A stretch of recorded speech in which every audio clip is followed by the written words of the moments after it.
Hi guys, current affairs funda में आप सभी का स्वागत है। मैं हूं आपके साथ अभिषेक शर्मा और इस वीडियो में हम 30 जून तक के सभी इंपॉर्टेंट करंट अफेयर्स कवर करने वाले हैं। हमेशा की तरह आप वीडियो को अंत तक जरूर देखिएगा, काफ़ी कुछ आज भी आपको जानने के लिए मिलेगा।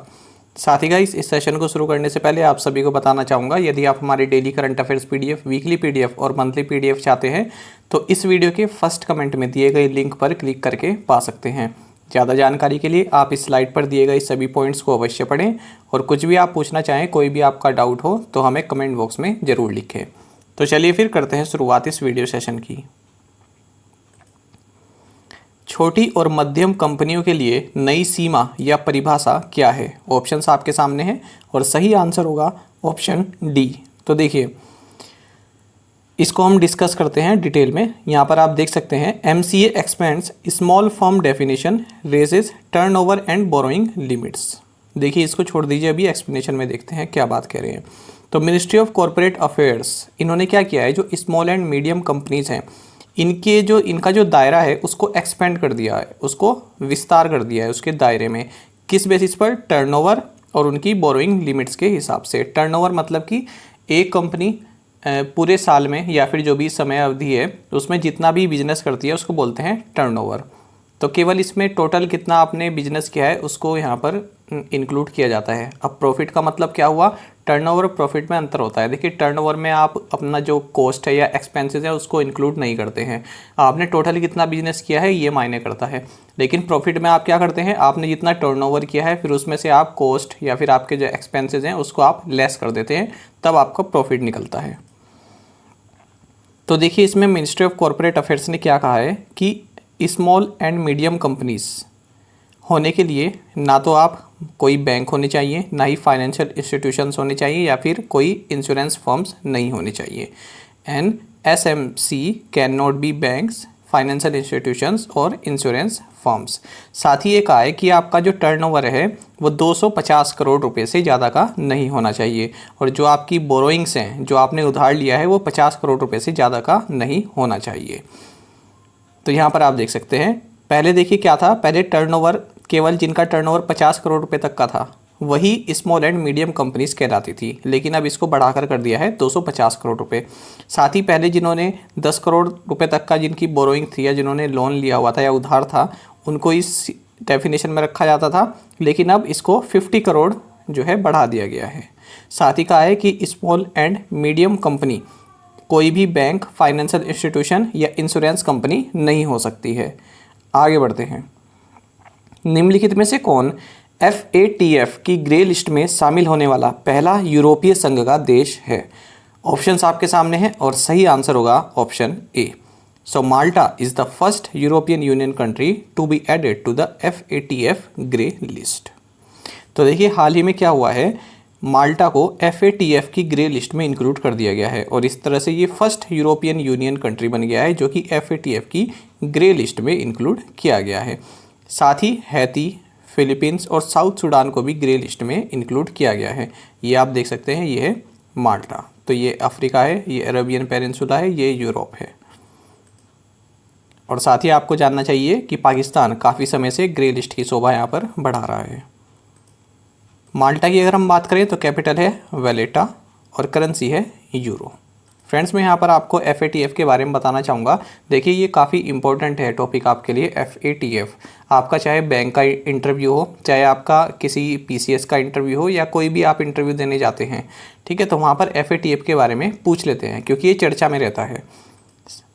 तो देखिए, जल्दी से जानते हैं। पहली बात तो ये है, 1989 में G7 समिट हुई थी पेरिस में, तो वहाँ पर इसकी स्थापना की गई थी। यानी कि एक G7 जो ग्रुप है उसका एक इनिशिएटिव है। किसके खिलाफ है? ये मनी लॉन्ड्रिंग के खिलाफ जो है पॉलिसीज़ को डेवलप करता है। मनी लॉन्ड्रिंग का मतलब क्या हुआ? देखिए, आपने किसी अवैध तरीके से या फिर क्रिमिनल एक्टिविटी से आपने मनी को अर्न किया है, जैसे कि ड्रग ट्रैफिकिंग हो गया, टेरर फंडिंग हो गया, यहाँ से आपने मनी को अर्न किया और उसको फिर आपने लेजिटिमेट सोर्स बना दिया, यानी कि आपने उसको फिर वैध तरीके से उसको कन्वर्ट कर दिया। यानी कि आपने गलत तरीके से काम कमाया और उसको आपने ऐसा दिखा दिया कि ये वाइट मनी है। ठीक है, यानी कि ये मैंने लीगल सोर्सेज से कमाई है, उसको बोलते हैं मनी लॉन्ड्रिंग। जैसे कि नाम से भी है, मनी मतलब डर्टी मनी और लॉन्ड्रिंग मतलब क्लीन करना किसी चीज़ को, ये आप जानते हैं, तो नाम में ही इसका अर्थ छुपा हुआ है। तो देखिए FATF इसका सेक्रेटेरिएट पेरिस में है और भारत ने इसको कब ज्वाइन किया, 25 जून 2010 में। तो 34वीं कंट्री भारत ही था इसका मेंबर। और साथ ही आपको जानना चाहिए अब इसकी जो टोटल मेंबरशिप है ये 39 है, यानी 39 है। और सबसे इंपॉर्टेंट है कि इसके प्रेसिडेंट कौन है, ये है मार्कस प्लेयर। तो ये भी आपके एग्जाम में पूछा जा सकता है कि FATF के प्रेसिडेंट कौन है। अब बात करते हैं कि ये ग्रे लिस्ट और ब्लैक लिस्ट क्या है। देखिए ब्लैक लिस्ट में जो कंट्रीज़ होती हैं इन्हें बोला जाता है नॉन कोऑपरेटिव कंट्रीज़ और टेरिटरीज़। तो ये क्या करती हैं, जो टेरर फंडिंग है या फिर मनी लॉन्ड्रिंग एक्टिविटीज़ है इनको सपोर्ट करती हैं। ठीक है, इस तरह का कहा जाता है कि ये इस तरह की एक्टिविटीज़ को सपोर्ट करती है। तो फिलहाल जो है ब्लैक लिस्ट में 2 कंट्रीज़ हैं, नॉर्थ कोरिया और ईरान। बात करते हैं ग्रे लिस्ट की, तो ग्रे लिस्ट भी इसी की तरह है, लेकिन जो ग्रे लिस्ट के अंदर जो कंट्रीज़ है ये यहाँ पर सहयोग करती हैं, ये कमिटमेंट दिखाती हैं कि हम जो है मनी लॉन्ड्रिंग और टेरर फंडिंग के जो केसेस हैं उनको कम करेंगे। तो इस तरह की कंपनीज आती हैं ग्रे लिस्ट में। इनको वार्न किया जाता है कि अगर आप जो है सही कदम नहीं उठाते हैं तो आपको ब्लैक लिस्ट में इंक्लूड कर दिया जाएगा। तो इससे क्या होता है, देखिए फ़र्क क्या पड़ता है अगर FATF ने किसी कंट्री को ग्रे लिस्ट या फिर ब्लैक लिस्ट में डाल दिया। तो जैसे IMF है, वर्ल्ड बैंक है, ADB है, तो ये सभी जब लोन देते हैं तो एक बार को सोचते हैं या फिर अपनी जो लोन की जो सीमा है उसको घटा देते हैं, यानी कि टोटल इम्पैक्ट पड़ता है जो भी लोन ये कंट्रीज़ लेती हैं उस पर। साथ ही जैसे मूडीज़ है, S&P ये रेटिंग एजेंसीज़ हैं, ये भी अपनी रेटिंग इनके लिए थोड़ा ख़राब कर देती हैं। इंपोर्ट एक्सपोर्ट पर भी असर पड़ता है। नेटरैक्स का उद्घाटन किस भारतीय शहर में किया गया है? ऑप्शंस आपके सामने हैं और सही आंसर होगा option B. So NETRAX has been inaugurated in Indore. जानते हैं इसके बारे में, देखिए यहाँ पर आप देख सकते हैं India gets Asia's longest and world's 5th longest high speed track for automobiles.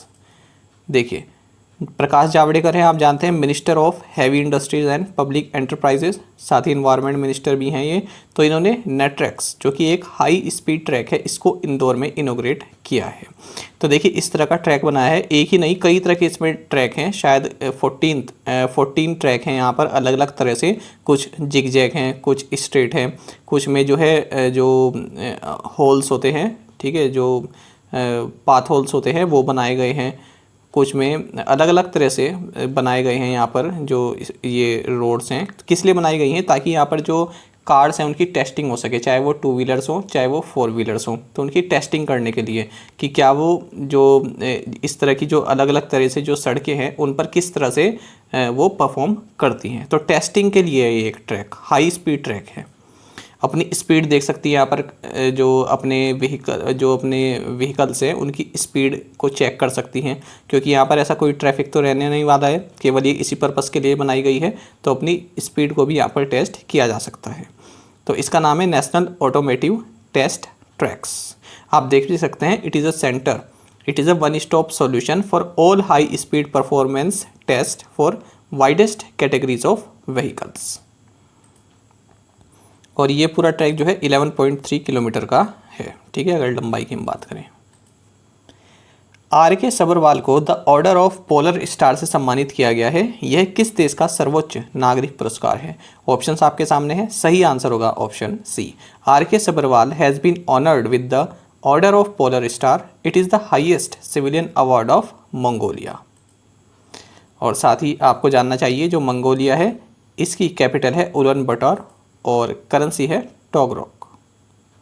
तो RK सब्रवाल ये CMD है इंजीनियर्स इंडिया लिमिटेड EIL के। नौसेना अभ्यास सी ब्रीज 2021 किस समुद्र में शुरू हुआ है? ऑप्शंस आपके सामने हैं, सही आंसर होगा option B. Naval exercise sea breeze 2021 kicked off in Black Sea.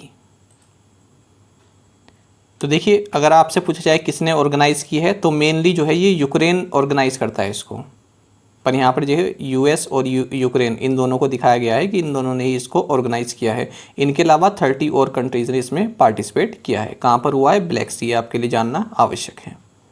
तो देख सकते हैं ऑर्गेनाइजर्स हैं US एंड यूक्रेन। ये है ब्लैक सी यहाँ पर और ये है यूक्रेन। अंतर्राष्ट्रीय संसदीय दिवस किस दिन मनाया जाता है? ऑप्शंस आपके सामने है, सही आंसर होगा option D. International day of parliamentarism is celebrated on June 30। तो देखिए 30 जून को क्यों मनाया जाता है, 30 जून को क्यों मनाया जाता है? क्योंकि 1889 को इसी दिन इंटर पार्लियामेंट्री यूनियन IPU, ये काफ़ी इंपॉर्टेंट ऑर्गेनाइजेशन है, इसका गठन किया गया था। ठीक है, तो 30 जून 1889 को इस इंटर पार्लियामेंट्री यूनियन का गठन किया गया था। इसी उपलक्ष्य में ये दिन मनाया जाता है। अगर हम बात करें इंटर पार्लियामेंट्री यूनियन की, तो इसका हेडक्वार्टर्स जेनेवा स्विट्ज़रलैंड में है और 179 मेंबर पार्लियामेंट्स हैं इसमें। और IPU के जो प्रेसिडेंट है, यानी इसके इंटर पार्लियामेंट्री यूनियन के जो प्रेसिडेंट है, ये हैं डुआर्टे पेशियो, ये पुर्तगाल के हैं। और साथ ही आपको ये भी जानना चाहिए कि 30 जून को ही इंटरनेशनल एस्टेरॉयड डे ये भी मनाया जाता है। सरकार ने faster adoption and manufacturing of electric vehicles in India phase 2 को कब तक के लिए बढ़ा दिया है, जिसे आप फेम स्कीम भी कहते हैं। इसको कब तक बढ़ा दिया गया है, इसके सेकंड चरण को? तो इसको बढ़ा दिया गया है 31 मार्च 2024 तक। जानते हैं इसके बारे में। सबसे पहले तो आपको जानना चाहिए फेम का मतलब क्या है। Faster adoption and manufacturing of electric vehicles, ये होता है फेम का मतलब। तो देखिए इसका जो ये फेज़ सेकंड है, ये फेज़ सेकंड इसका शुरू हुआ था 2019 में, और 2019 से 2022 तक का ये सेकंड चरण है। तो अब 2022 से आगे 2 साल बढ़ा दिया है, यानी 2024 तक इसको बढ़ा दिया गया है, 31 मार्च 2024 तक के लिए। और साथ ही आपको जानना चाहिए, जैसा मैंने आपको बताया कि जो ये फेज़ 2 है, ये 1 अप्रैल 2019 से शुरू हुआ था।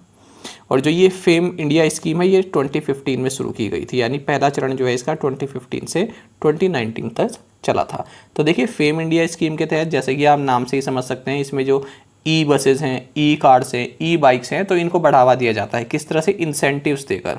जो प्रोडक्शन करती हैं इन सभी का, उनको इंसेंटिव्स दिए जाते हैं। ठीक है, अलग अलग तरह की छूट उनको दी जाती है, चाहे वो टैक्स में हो, चाहे फिर वो जो भी उनके उपकरण हो उनमें, ठीक है, जो भी रॉ मटेरियल हो उसमें हो सकता है। साथ ही अगर कोई चार्जिंग स्टेशन लगाना चाहे तो उसमें भी उसको छूट दी जाती है। तो इस तरह की ये पूरी स्कीम है। आपको याद रखना है, इलेक्ट्रिकल व्हीकल से रिलेटेड ये स्कीम है फेम। और साथ ही आपको जानना चाहिए फेम स्कीम किसके द्वारा मॉनिटर की जाती है? यह है डिपार्टमेंट ऑफ हैवी इंडस्ट्रीज़, जो कि ministry of heavy industries and public enterprises के अंतर्गत आता है। किस विभाग ने एनफोर्सिंग कॉन्ट्रैक्ट्स पोर्टल लॉन्च किया है? ऑप्शंस आपके सामने हैं, सही आंसर होगा option A. Department of justice launched enforcing contracts portal. तो देखिए डिपार्टमेंट ऑफ जस्टिस में सेक्रेटरी हैं वरुण मित्रा, तो इन्होंने इन्फोर्सिंग कॉन्ट्रैक्ट्स पोर्टल इसको लॉन्च किया है। डिपार्टमेंट ऑफ जस्टिस जो है ये ministry of law and justice के अंतर्गत आता है, नाम से ही मालूम चलता है। तो इस पोर्टल में क्या है, जो भी देखिए कमर्शियल केसेस हैं, तो किस तरह से उनको जो है फंक्शनिंग की जाए, उन कमर्शियल केसेस में किस तरह से आगे बढ़ा जाए, किस तरह से उनको डिस्पोजल किया जाए, यानी किस तरह से उनको सुलझाया जाए, तो इससे जुड़ा सभी डेटा इस पोर्टल पर मिल जाएगा। निम्नलिखित में से कौन भारत का पहला रेबीज मुक्त राज्य बन गया है? ऑप्शंस आपके सामने हैं और सही आंसर होगा option A. Goa has become the first rabies free state in India. और आपको पता है कि रेबीज़ क्या है, एक वायरल डिजीज़ है, प्रिवेंटेबल है, यानी वैक्सीन अगर हो, टीका लगा हो तो प्रिवेंटेबल ये एक डिजीज़ है। और ये जो है आपके ब्रेन पर या फिर स्पाइनल कॉर्ड जो होती है उसको अफेक्ट करती है, और इससे जो है मृत्यु तक भी हो जाती है। और एनिमल के बाइट करने से या फिर स्क्रैच से ये होती है, आप जानते ही हैं, डॉग। और साथ ही ये जो है एक RNA वायरस है, किस फैमिली का? रैप्डो वायरस फैमिली का।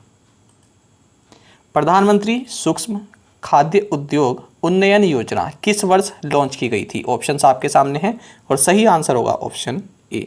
प्रधानमंत्री formalisation of micro food processing enterprises यानी PMFME वॉज लॉन्च्ड इन 2020। किस लिए चर्चा में है? क्योंकि इस स्कीम ने हाल ही में अपना 1 साल पूरा कर लिया है। देखिए जो भी स्कीम आपके मतलब मान लीजिए आपका एग्ज़ाम है और उससे कुछ महीने पहले किसी स्कीम ने 5 साल पूरे कर लिए हैं या किसी स्कीम ने 2 साल पूरे कर लिए हैं, तो वहाँ से क्वेश्चन पूछ लिया जाता है, तो इसलिए ये इंपॉर्टेंट है। तो देखिए 29 जून 2020 को ये स्कीम लॉन्च की गई थी, किसके द्वारा? Ministry of food processing industries के द्वारा। ये एक सेंट्रली स्पॉन्सर्ड स्कीम है। साथ ही इसके जो टोटल आउटले है या टोटल आप बजट कह सकते हैं 10,000 करोड़ रुपए हैं। कितने? 5 सालों के, 2020-21 से 2024-25 तक के लिए। क्या क्या इसके ऑब्जेक्टिव्स हैं ये आप देख सकते हैं। देखिए तो जो माइक्रो फूड प्रोसेसिंग यूनिट्स हैं उनको फाइनेंस करना, जो इस क्षेत्र में जो एंटरप्राइजेज हैं उनका रेवेन्यू बढ़ाना, ठीक है, और क्वालिटी ऑफ सेफ्टी स्टैंडर्ड्स जो है बराबर बने रहें उसके बारे में यहाँ पर जो है पूरा फोकस करना। तो इस तरह के ऑब्जेक्टिव्स यहाँ पर हैं। एक संयुक्त प्रौद्योगिकी उष्मायन फोरम के निर्माण के लिए भारतीय नौसेना और निम्नलिखित में से किसके बीच एक समझौता ज्ञापन पर हस्ताक्षर किए गए? ऑप्शंस आपके सामने हैं और सही आंसर होगा option A. A memorandum of understanding was signed between the Indian navy and BEL for creation of a joint technology incubation forum. तो MOU साइन किया गया इंडियन नेवी और भारत इलेक्ट्रॉनिक्स लिमिटेड जो कि बेंगलोर में है इसके बीच में। किस लिए? ये एक जॉइंट टेक्नोलॉजी इंक्यूबेशन फोरम जो है इसको क्रिएट करेंगे। आपको जानना चाहिए जो BEL है इसके चेयरमैन एंड MD है MV गौतमा और हेडक्वार्टर्स है बेंगलुरु कर्नाटका में। फ्रेंड देखिए कभी भी आप अगर आपके पास इस तरह की टर्म आए इंक्यूबेशन सेंटर मान लीजिए आ गया, तो इंक्यूबेशन का मतलब जनरली क्या होता है? मान लीजिए कोई स्टार्टअप है, ठीक है, स्टार्टअप मतलब कि कुछ जो है अपना बिजनेस जो शुरू करते हैं, नया बिजनेस कोई अपना शुरू करते हैं, तो स्टार्टअप है तो उसको जो है ट्रेनिंग देने का काम, मैनेजमेंट ट्रेनिंग हो गया, किस तरह से चीज़ें आगे बढ़ेंगी, किस तरह से स्किल आपको चाहिए, तो कुछ एक्सपर्ट जो हैं उस तरह की ट्रेनिंग प्रोवाइड कराते हैं, तो उसको बोलते हैं इंक्यूबेशन सेंटर, जहाँ पर इस तरह की ट्रेनिंग स्टार्टअप्स को प्रोवाइड कराई जाती है। राष्ट्रपति रामनाथ कोविंद ने किस शहर में Bharat Ratna doctor Bhimrao memorial and cultural centre की आधारशिला रखी है? ऑप्शंस आपके सामने हैं, सही आंसर होगा ऑप्शन बी।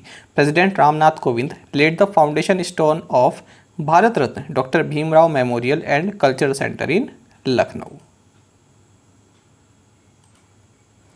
कोचीन बंदरगाह से सेबेपोर और अजीकल बंदरगाहों तक तटीय पोत परिवहन सेवा ग्रीन फ्रेट कॉरिडोर 2 की पहली जल यात्रा पर लोडिंग परिचालन का उद्घाटन किसने किया है? ऑप्शंस आपके सामने हैं, सही आंसर होगा option D. So Mansukh Mandaviya inaugurated the loading operation on the maiden voyage of coastal shipping service green freight corridor 2 from Cochin port to Beypore and Azhikkal ports. जानते हैं इसके बारे में। देखिए ये एक तरह की क्या है, कोस्टल शिपिंग सर्विस है, यानी सामान को एक जगह से दूसरी जगह भेजने की जो शिपिंग सर्विसेज होती हैं वो है, ठीक है, कोस्टल शिपिंग सर्विस है ग्रीन फ्रेट कॉरिडोर 2 नाम से। तो इसमें क्या गया है, पहली बार ये सर्विस अब चालू की गई है, किसके बीच में? कोचिन पोर्ट से शुरू की गई है और कहाँ तक? बेयपुर और अजीकल पोर्ट्स के बीच में। तो मतलब कि सामान भेजा जाएगा वो पेड होगा, ठीक है, आपको अगर सर्विस चाहिए तो आप पेड कर सकते हैं और अपना सामान एक जगह से दूसरी जगह भेज सकते हैं। इस तरह की एक कोस्टल शिपिंग सर्विस लॉन्च की गई है और किसके द्वारा ऑपरेट की गई है? Round the coast private limited Mumbai के द्वारा। SERB ने निम्नलिखित में से किसके सहयोग से fund for industrial research engagement launch किया? ऑप्शंस आपके सामने हैं, सही आंसर होगा option C. So SERB launched fund for industrial research engagement in collaboration with Intel India. तो यहाँ पर जो SERB है इसका मतलब है science and engineering research board, जो कि department of science and technology के अंतर्गत आता है। तो इसमें फ्रेंड्स वही है कि जो भी आप आर्टिफिशियल इंटेलिजेंस या फिर मशीन लर्निंग के थ्रू की इससे रिलेटेड जो भी जानकारी है या फिर इससे रिलेटेड जो भी स्टडीज़ करना चाहते हैं उसमें ये हेल्पफुल रहेगा। Fund for industrial research engagement और रिसर्च अपॉर्चुनिटीज़ को बढ़ाएगा इस क्षेत्र में। साथ ही आपको ये जानना चाहिए इंटेल के जो CEO हैं ये हैं पैट्रिक जेल्सिंगर और पैट्रिक गेल्सिंगर कहेंगे इनको, जेल्सिंगर नहीं, पैट्रिक गेल्सिंगर, और हेडक्वार्टर्स है कैलिफोर्निया यूनाइटेड स्टेट्स में। India's power elite class caste and a cultural revolution नामक पुस्तक के लेखक कौन है? ऑप्शंस आपके सामने हैं और सही आंसर होगा option B. So Sanjaya Baru is the author of the book titled India's power elite class caste and a cultural revolution. Kuortane खेल किस देश में आयोजित किए गए? ऑप्शंस आपके सामने हैं और सही आंसर होगा option B. So Kuortane games held in Finland. तो देखिए किस लिए चर्चा में है, जो इंडियन जेवलिन थ्रोवर हैं नीरज चोपड़ा, इन्होंने यहाँ पर ब्रॉन्ज जीता है, यानी कि ये 3rd पोजीशन पर रहे हैं, इसलिए इन्होंने यहाँ पर ब्रॉन्ज जीता है। कि कहाँ पर, कॉर्टन गेम्स जो कि फिनलैंड में हुए हैं। और यहाँ पर गोल्ड जीता है जर्मनी के जोहान्स वेटर ने। अब देख लेते हैं प्रीवियस असाइनमेंट क्वेश्चंस के answer. The number of high courts in India is 25। What is the capital and currency of Bolivia. तो देखिए शुक्र ये यहाँ की कॉन्स्टिट्यूशनल कैपिटल है और ला पास ये एडमिनिस्ट्रेटिव कैपिटल है। जोग और गैरसोपा फॉल्स जो कर्नाटका में है, ये किस रिवर पर है, तो ये है शरावती रिवर पर। Ramgarh Vishdhari wild life sanctuary is located in which state. Answer is Rajasthan. Which high court is the oldest high court in country established on 2 July 1862। Answer is Calcutta high court. 100th birth anniversary of which former Indian prime minister was observe on June 28, 2021। Answer is PV Narasimha Rao. अब देख लेते हैं आज के assignment questions. और अगर friends आपको हमारा कंटेंट अच्छा लगता है तो आप वीडियो को लाइक कर सकते हैं। तो पहला क्वेश्चन है, three gorges dam is located in which country. What is the capital and currency of Suriname. तो फ्रेंड्स हम अभी साउथ अमेरिका की कंट्रीज़ के बारे में पढ़ रहे हैं और जल्दी हमारी साउथ अमेरिकन कंट्रीज़ पूरी होने वाली है, तो आप जो है ध्यान रखिएगा, सबको फिर से रिकॉल कीजिएगा, रिवाइज कीजिएगा उनको। तो आज की कंट्री है हमारे पास Suriname. Which country will host the G7 summit in 2022। National remote sensing centre is located in which state. Deepika Kumari, Ankita Bhakat, Komalika Bari, Atanu Das and Abhishek Verma are associated with which sport. तो फ्रेंड्स इन पांचों क्वेश्चंस के आंसर आप हमें बताइएगा। देखिए जो पहला क्वेश्चन है ये कई बार एग्जाम में पूछा जा चुका है, अलग अलग एग्जाम में। DMRC का एक एग्जाम हुआ था तो उसमें क्वेश्चन पूछा गया था, थ्री गोर्जियस डैम कहाँ पर स्थित है। तो कोशिश कीजिएगा पांचों क्वेश्चंस के आंसर आप हमें जरूर बताएं। अगर आपको एक क्वेश्चन का आंसर भी आता है तो वो भी आप हमें कमेंट बॉक्स में जरूर से बताया कीजिए। और साथ ही आप सभी करंट अफेयर्स फंडा को टेलीग्राम पर भी ज्वाइन कर सकते हैं। यहाँ पर रेगुलर वीडियो अपडेट्स और करंट क्विज़ हम आप सभी के लिए डालते हैं। साथ ही डिस्कशन ग्रुप में आप किसी भी क्वेश्चन का सॉल्यूशन पा सकते हैं। दोस्तों यहाँ पर हमारे करंट अफेयर्स की प्लेलिस्ट दी गई है, इसको आप ज़रूर देखें और अपने दोस्तों के साथ या जो भी फेलो एस्पिरेंट्स हैं उनके साथ शेयर जरूर करें। और आज का वीडियो सेशन आपको कैसा लगा कमेंट बॉक्स में ज़रूर बताइएगा। Thank you guys.